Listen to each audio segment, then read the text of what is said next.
வணக்கம். கண்ணுக்கடியில் கருவளையம் எதுக்கு வருது, அதை எப்படி சரி பண்ணலான்றதை நம்ம இப்போ இந்த பதிவில் பார்க்க போகிறோம். வயதாகிறது, எடை குறையிறது, இந்த மாதிரி பல காரணங்களால் கண்களை சுற்றியுள்ள கொழுப்பானது குறைய தொடங்குது. இதனால் கண்ணுக்கடியில் ஒரு கருவளையம் வருது.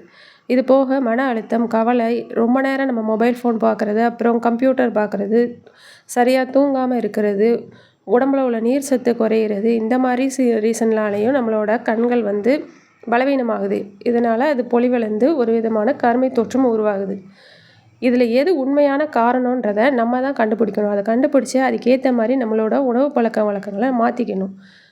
ஆன்டி ஆக்சிடென்ட் அதிகமுள்ள காய்கறிகள், பழங்கள், நட்ஸ் இதெல்லாம் சாப்பிட்றதுனால இந்த மாதிரி கருமை தோற்றத்தை நம்மளால் மாற்ற முடியும். அதே மாதிரி தண்ணி நிறையா குடிக்கணும்.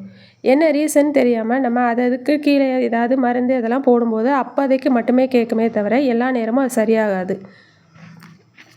இப்போ சொன்ன நான் பிரச்சனையில் உங்களுக்கு என்ன பிரச்சனையோ அதை என்னன்றதை சரி பார்த்துட்டு நீங்கள் அதுக்கேற்ற மாதிரி கண்ணுக்குள்ளது என்ன பண்ணணுன்றதை பாருங்கள். முக்கியமாக நம்ம நல்லா தூங்கி எந்திக்கிறது கண்களில் அடியில் உள்ள கருவளையம் போகிறதுக்கு சரியாக இருக்கும். தண்ணி அதிகமாக குடிக்கணும். அதுக்கு ஏற்ற மாதிரி நீங்கள் பார்த்துக்கோங்க. நன்றி, வணக்கம்.